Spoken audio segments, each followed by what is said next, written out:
Middle east के लिए रवाना हो गए हैं डोनाल्ड ट्रंप। मिस्र में पीस समिट में हिस्सा लेंगे डोनाल्ड ट्रंप। समिट में 20 से ज्यादा देशों के नेता शामिल होंगे। इजराइल के बाद मिस्र जाएंगे डोनाल्ड ट्रंप। तो आप देखिए, मिस्र में जहां पर पीस समिट होनी है वहां के लिए अब डोनाल्ड ट्रंप रवाना हो गए।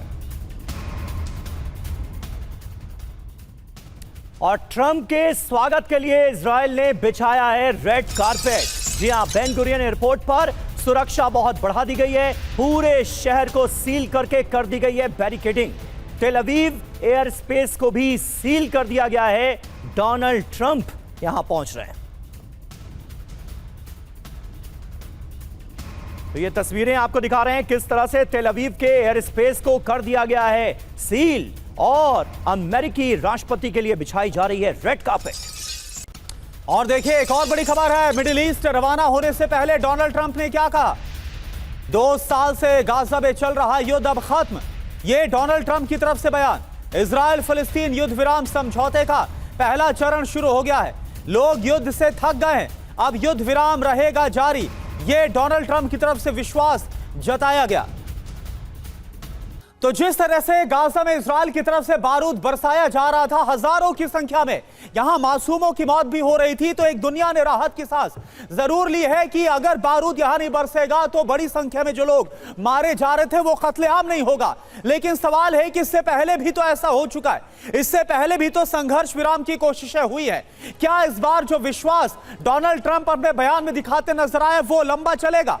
गाजा में युद्ध विराम को लेकर ट्रंप ने 20 सूत्रीय एजेंडा बनाया है, जिसकी 10 बड़ी बातें आपको फटाफट बताते हैं। ट्रंप का शांति सम्मेलन क्या खत्म हो जाएगा रण?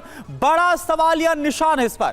पीस प्लान की 10 बड़ी बातें आपके सामने। नंबर 1, फौरन युद्ध रोकना। इजराइल हमास के बीच सहमति बनी तो संभव है, इजराइल पीछे हटेगा। गाजा से आईडीएफ धीरे धीरे पीछे हट भी रहा है। इसके अलावा गाजा को आतंक मुक्त बनाना यह भी एक शर्त है। हमास के ठिकाने और हथियार वहां से हटाए जाएंगे। लेकिन यह अपने आप में एक बहुत बड़ा सवाल है कि होगा ऐसा क्या?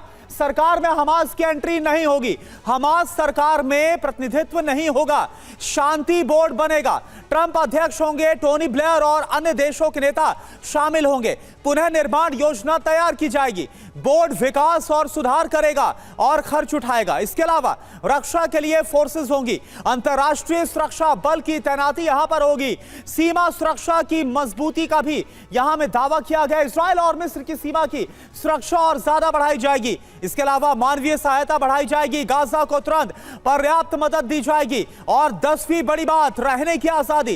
किसी को गाजा छोड़ने के लिए मजबूर नहीं किया जाएगा। यह एक जरूर राहत की बात हो सकती है गाजा के लोगों के लिए। लेकिन शर्तें अनुसार, इसमें ज्यादातर ऐसी शर्तें जिसको लेकर हमने यह भी देखा था, और जो पाकिस्तान के डिप्टी प्रधानमंत्री हैं इशाक डार, उनकी तरफ से भी कहा गया कि भाई हमारी जो बैठक हुई थी, जो हमारी बातचीत हुई थी डोनाल्ड ट्रंप की तरफ से, उसमें कई बातें हमारी शामिल नहीं की गई, हम इसका विरोध करते हैं। कई देशों की तरफ से भी इसका विरोध किया गया। तो सवाल ये उठता है कि क्या हमास लंबे वक्त तक अपनी जो बंदूकें उनको थाम पाएगा? ये जो युद्ध विराम है वो लंबे दौर तक चल पाएगा?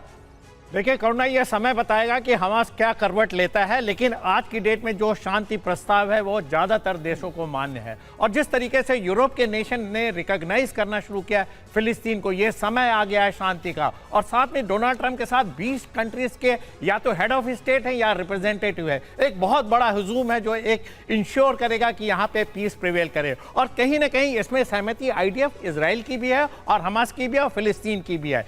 शांति को एक मौका मिलना चाहिए। 65,000 लोग मारे जा चुके हैं, 1.5 लाख लोग घायल हैं। 2 साल से युद्ध चल रहा है, तमाम बर्बादी हुई है। फिलिस्तीन का कॉज कहीं बैक सीट लेता चला जा रहा है। अगर इस समय पीस की बात नहीं की गई तो आईडीएफ को आप फिर नहीं रोक पाएंगे।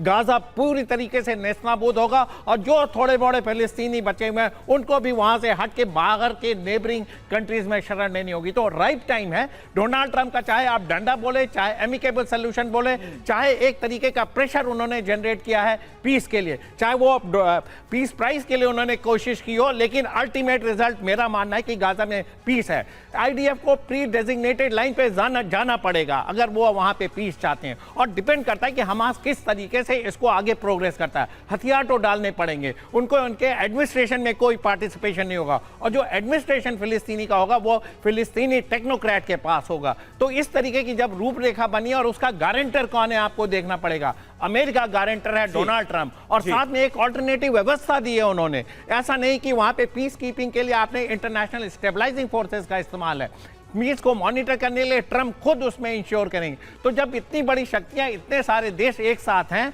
तो मेरा मानना है कि ये पीस लॉन्ग करेगा। हमास के एटीट्यूड में तब्दीली की जरूरत है, लेकिन फिलिस्तीनियों का जो काम करने का तरीका है वो एमिकेबल है। महमूद अब्बास भी अगर उसको रूल करते हैं, या फिलिस्तीन का वेस्ट बैंक से कोई कनाइवेंस होता है, तो वो भी एक अच्छी बात होगी। क्योंकि लेकिन महमूद अब्बास क्या रूल करेंगे? क्या इसके लिए अमेरिका तैयार होगा, इजराइल तैयार होगा, बाकी देश तैयार होंगे? इसमें भी अभी बहुत बड़ा संशय है।